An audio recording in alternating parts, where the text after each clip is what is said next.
Chapter 6. Relent. Hey, Fake, Riku. As the replica fled from his defeat, a red-haired man appeared in front of him, Axel. What do you want? Breathing hard, the replica glared up at him. That hero was pretty strong, huh? Axel smirked and took a step closer. Even Nominate admits she likes strong guys, you know. The replica looked down, biting his lip. What went wrong? Why do I hate Sora so much? He only kept getting lost in his muddled memories. Well, said Axel, you'd like to get stronger, wouldn't you, Riku? How? Axel tossed a card at him. If you use that card, you'll be able to get some more power. How's that sound? Why are you helping me? Said the replica, staring at the card that he let fall to the floor. It was entirely black, no pictures or anything. Because I wouldn't mind seeing the hero taken down myself. There was something else that Axel wasn't telling him. The replica felt that intuitively, but the fact remained that he didn't have the strength to beat Sora as he was now. So, Riku, what are you waiting for? The replica picked up the card and headed to the door. That's right, just hold the card up to the door, and then you'll have the chance to become stronger. The replica did as he said. As Axel watched, a smirk came to his face and then he vanished. After making his way through Traverse Town, the city of meetings, he came to a world where lotuses bloomed in profusion. Riku didn't think he had ever seen it before. Whose memory is this? He grumbled, swinging Soul Eater at the Heartless. Whether the memories were there or not, the Heartless and the darkness kept coming after him, so he had to keep fighting them. If he couldn't defeat the darkness in himself, there wouldn't be any future. Riku kept running with single-minded resolve. Donald looked around in the empty marble hall. I kind of thought Riku would be waiting for us.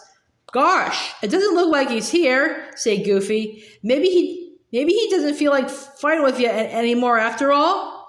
They were both looking anxiously at Sora. So far, Riku had been waiting to jump out at them every time they made it through a world, but this time he wasn't here. I sure hope so. Sora sighed as if to himself, frowning. 3 figures watched the scene in a crystal ball. So what's going on, Vexen? I thought Riku was under your control, so where is he?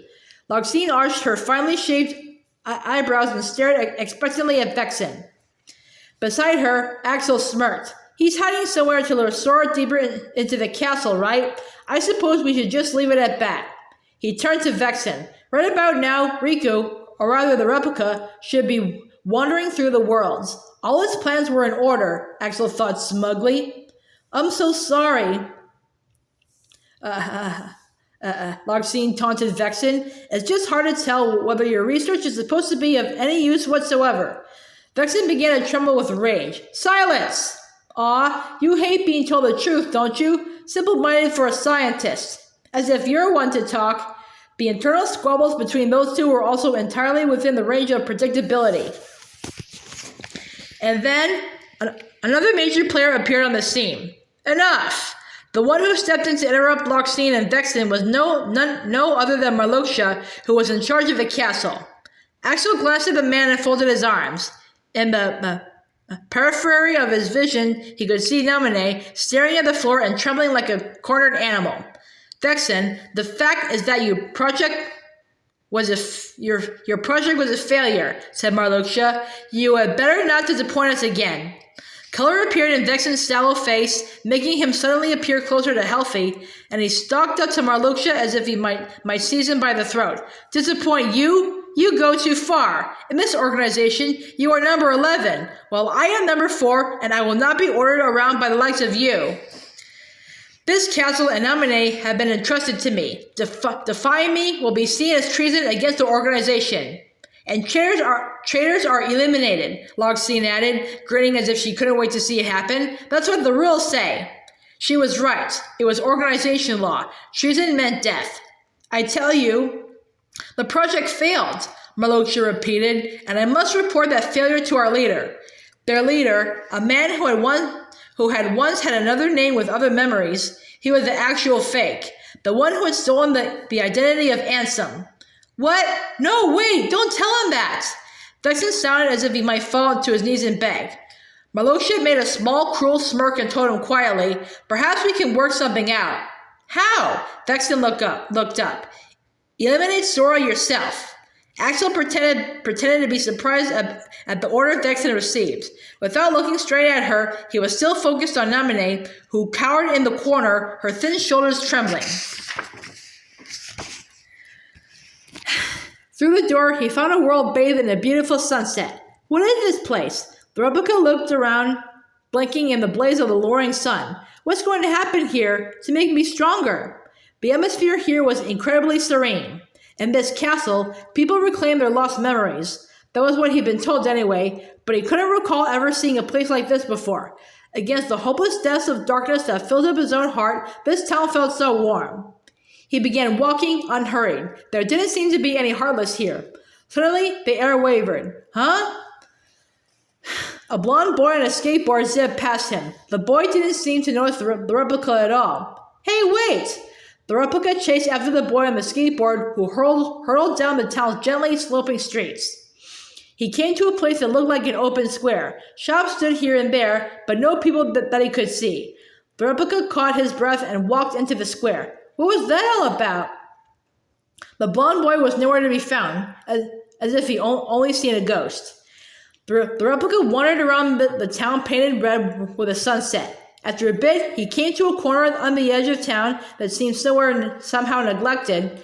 There was a big hole in the wall. I wonder if there's anything through here, he murmured and went closer.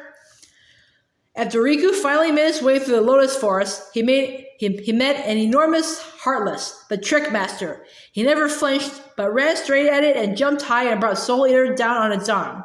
Why do I keep running into these giant Heartless? Riku grated as he landed, and the Trick Master swiped at him. Knocked back, Riku managed to catch himself and keep his balance, then he kicked off from the wall to slash the Trick Master again. His nails broke against the hard ground as he landed. Still, he had to defeat this thing. He had to keep going, to find Sora again, and to deal with the darkness inside him.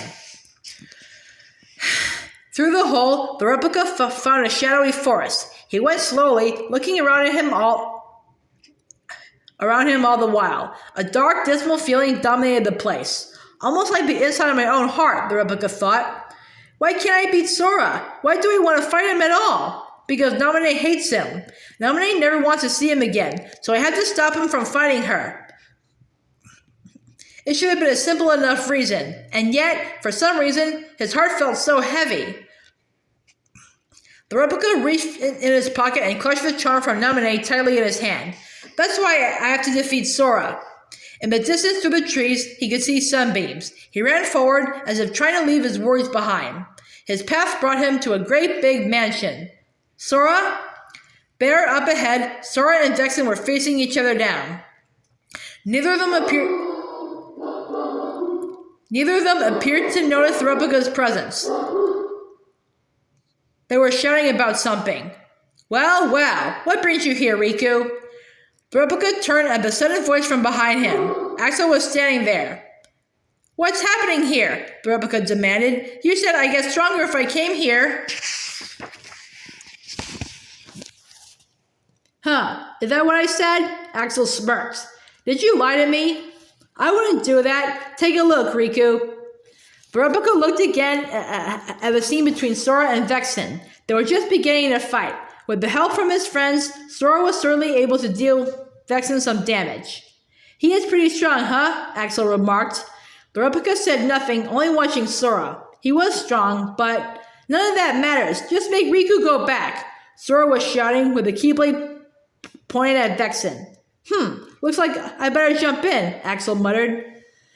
Just make him go back? You really have no idea what you're saying, Vexen told Sora. The Riku you speak of has but one fate, to sink into the darkness. What? I'm going to sink into the darkness? Vexen's words struck the replica with a deep unease. Ha! That wasn't in the game plan. Axel laughed as if it weren't really much of a problem. What do you mean by that? Asked the replica. Axel gave him a nasty smile. You go on ahead. I'll settle things here. As he said that, the replica found himself enveloped in darkness. What?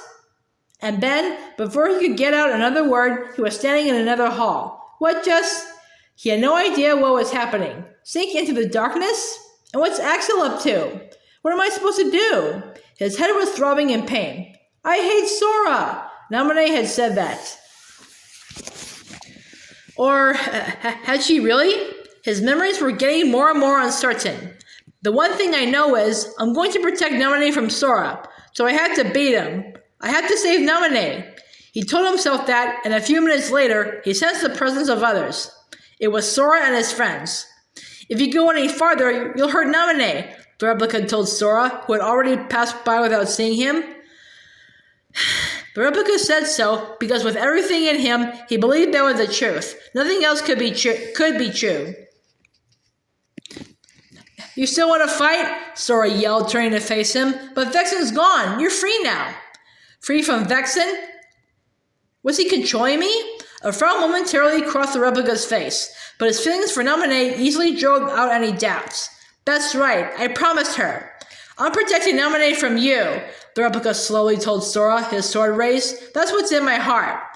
We can protect her together, cried Sora. Protect Naminé along with Sora? That was impossible, because Naminé couldn't stand Sora. I'm the one who's keeping her safe. I made a promise to her, the replica shouted. Promise? I promise. That night, I made a promise to her. I did. There was a meteor shower one night when we were little. Naminé got scared and said, what if a falling star hits the islands? So I told her, if any falling star comes this way, I'll protect you. But that story's the same as Sora's, Goofy exclaimed almost before the replica had finished talking.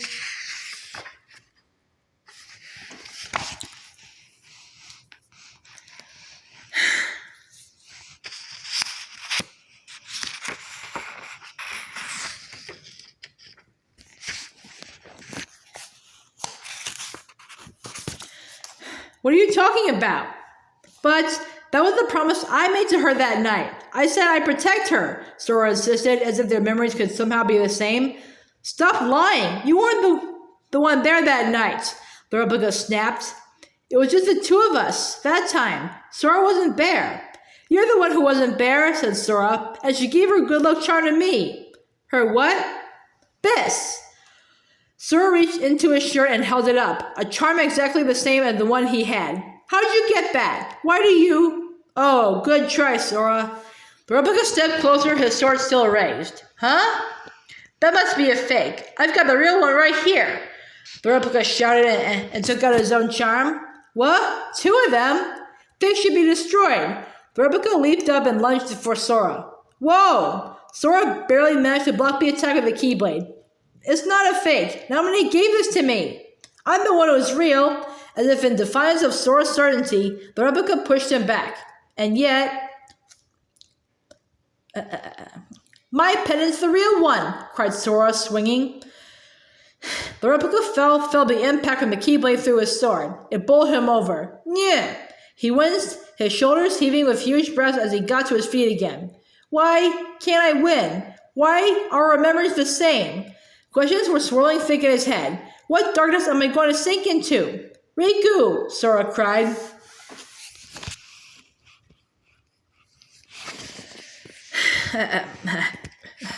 Rejecting him, the replica turned and ran, unaware that the pendant fell from his pocket and bounced on the cold floor. That dim chamber in the castle basement, Lexaeus appeared in front of Zexion, looking as if he'd just been somewhere else. Is something wrong, Lexaeus? Zexion asked. Something between displeasure and grief flitted over Lexaeus' face, but his voice, when he spoke, was perfectly calm. Vexen is no more. Yes, I could smell it happening. The scent of Vexen snuffed out of existence by Axel. Members of the organization striking one another down. I find it deplorable.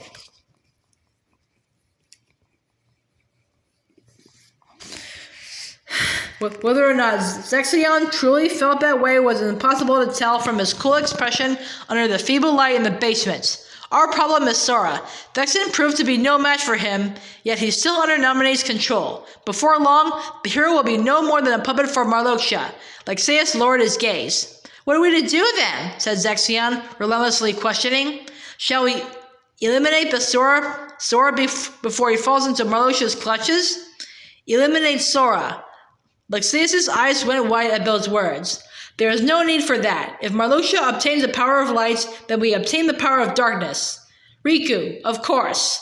Lexius nodded and vanished again. In the room with the crystal ball, Namine sat in a chair in the corner, staring down. Right about now, Sora should be heading to the island. I'm there on the island, to part him from the last shards of his memory. Namine.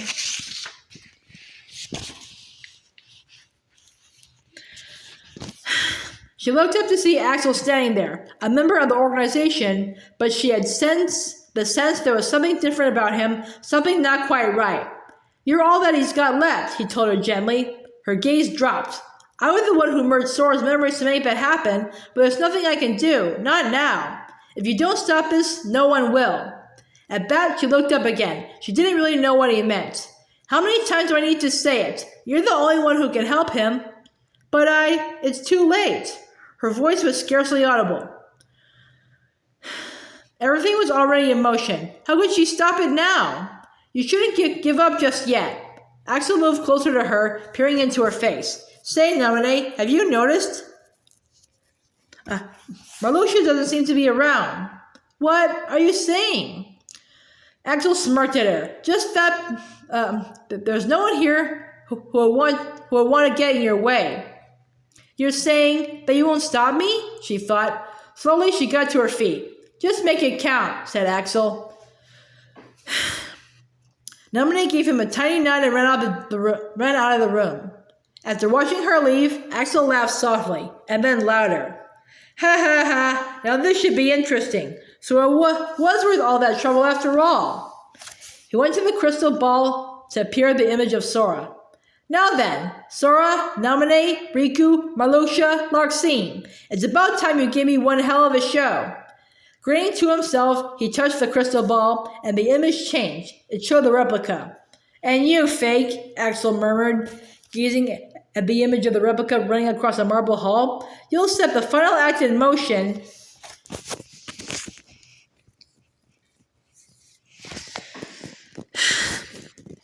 Namine ran down the castle stairs. Right now, Sora should be in one of those white rooms. I have to hurry. I'm not going to make it. Just as that went through her mind, something bumped into her. Thinking it must be an organization member, she braced herself, but it was the replica. Namine! He shouted, his face dark white.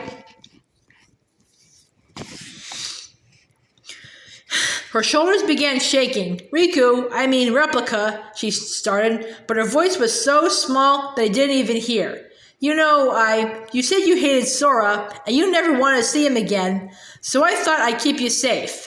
But he's got the same kind of pendant that you gave me. What does it mean? Namine, what's going on? The replica was shouting, clawing through his hair in raw confusion.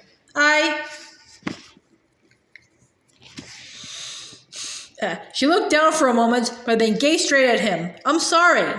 He fiercely grabbed her by the shoulders. Sorry? Sorry for what? I made up your memories. They're fake, and so are Sora's. Namine told him, each word slow and deliberate. I can control people's memories. I'm a witch.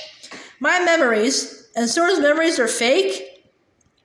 I linked together the chains of your memories. I made them both. Your memories are fake, made with links from Riku's memories, and I instilled them into the puppet that Vexen created. As what she told him sank in, the strength left him, and he sat down there on the floor. I'm sorry, I was wrong, so I have to go right now.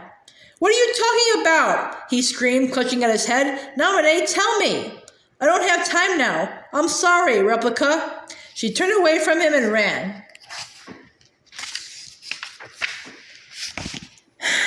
Namine, wait, please. She didn't look back. Namine! No one was there anymore to hear the Replica's cries.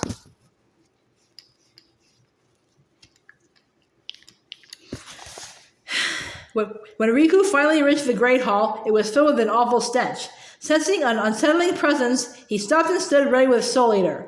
That smell. You're another one of those nobodies, said Riku, and then the nobody revealed himself. I am Lexius. You've done well thus far, but to possess your powers and yet fear darkness, what a waste. Riku scowled. I do not fear it. he said as if to convince himself. I sense that you do, Lexaeus interrupted, quite unperturbed. You're also capable of controlling the darkness. Cast away your useless fear. Open your heart and embrace the darkness.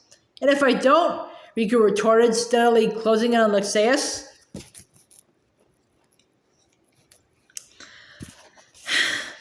If he embraced the darkness, he would become stronger, but he didn't need that kind of strength. He only wanted to use his own strength. Lexaeus gave him the briefest of smiles and raised his heavy axe-like sword. Then you lose both light and darkness, and disappear. Enormously powerful darkness radiated from him, fierce enough to make Riku think of Ansem. Riku grunted as the pressure of it slammed against him. I, Lexaeus, will not yield to the frail heart of an infantile coward. Now stop resisting and let the darkness in. Never! Riku brandished Soul Eater and rushed at Lexaeus. I am not afraid of the darkness. Ha! Nonsense. You can become stronger. But if you do not accept the darkness, you will be destroyed. Lexaeus' sword knocked Riku back and came down on the floor with enough force to cleave it, scattering chips of marble, which Lexaeus crumbled in his fist. Nyeh! Leaping to avoid more flying shards, Riku sailed over Lexaeus' head to land behind him, twisting himself just before he landed to slash at Lexaeus' back. How's this? He struck Lexaeus a few blows until... This isn't over yet! Lexaeus threw his weapon at Riku. Ah! The heavy sword bounced on the floor and came straight for him. You won't defeat me, and neither will the darkness. Riku had fallen to one knee, but he stayed low and dashed in under Lexaeus' guard to stab up at him with Soul Eater. To think you had so much power. Now Lexaeus dropped heavily to his knees. Riku jumped back to put some distance between them, also out of breath. What's the matter, Lexaeus? He said between gasps. Even without using the darkness, I can still defeat you.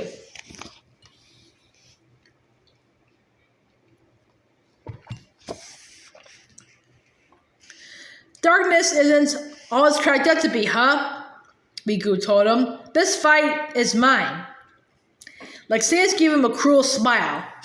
So I must accept my defeat here, but do not make the mistake of underestimating the darkness in me. As I am destroyed, it will leave this ruined vessel and drown you. Then there was a terrible shock wave far greater than what Riku had fell from the darkness that Lexaeus radiated before the battle. What's happening? A relentless swirl of darkness surrounded him, swallowing him up until he disappeared into it. Lexaeus laughed madly. This is my strength. I, number 5 in the organization, I who was once his favorite pupil. Those were Lexaeus' final words before he vanished into the darkness.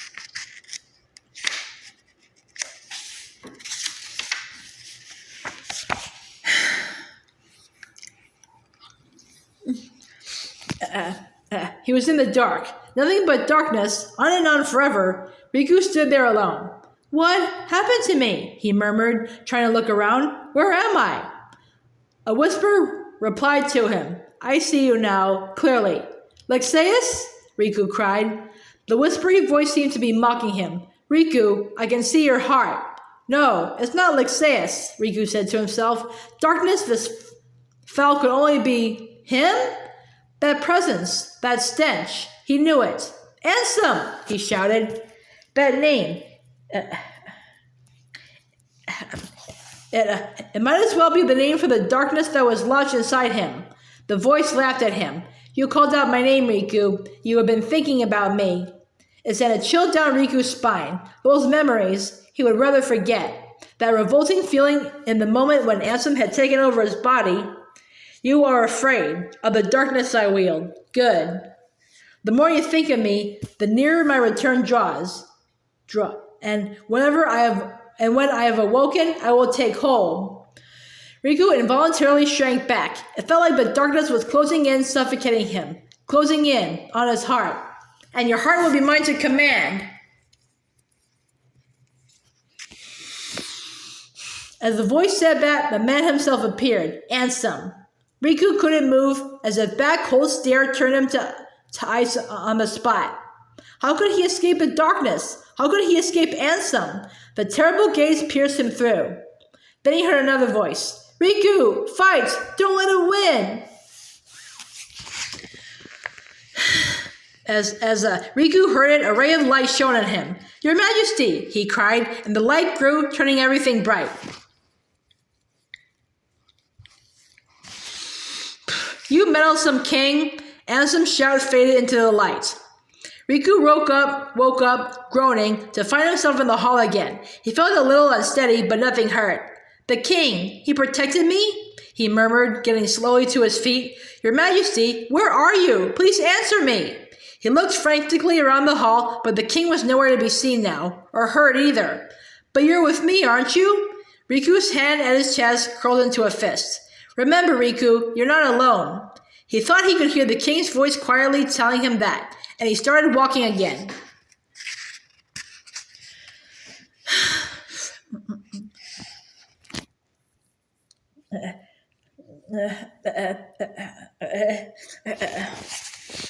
It can't be true, the replica thought. My memories, all fake. That can't be true. He ran as if to chase after Naminé, even though she was long gone.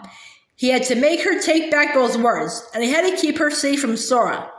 Sora's memories are the fake ones. He opened the door only to find yet another marble room, but in the middle of it, Naminé and Sora were talking.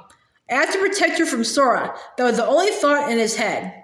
Because I went into your memories then, Naminé was saying. Let me explain this, the replica interrupted. Riku, cried Sora, startled. Plain and simple, the replica went on. Your memory is a train wreck. You're not the one who's meant to protect Naminé. That's me. But here you are, getting led astray by all those false memories. He lunged for Sora, his sword poised to strike. No, stop it, Naminé screamed, but the replica never heard her. Sora grunted and blocked his blow with the keyblade. I'm the one who will protect Naminé. The replica jumped back and then swung at Sora again with renewed momentum. Come on, Riku, we don't have to do this, Sora shouted. As if in refusal, the replica knocked it back hard. Sora! Cried Naminé. Yeah, Riku. Sora was trying to get up. The replica walked steadily closer to him. Looks like I win. He held his sword over to Sora's head. Riku, don't! Naminé shouted again. Oblivious, the replica swung. You're through, you imposter! No! As she cried out, a flash of light filled the room. The replica's vision blurred. He made a tiny pain sound and everything wavered. The strength went out of his legs. Promise? It was Naminé's voice from somewhere far away. Riku? He could hear Sora calling his name, but he didn't understand. Am I? Riku! Riku! Sora's voice was so distant. I hate you. Why are you calling my name like that? And then he lost his hold on consciousness and he was sinking.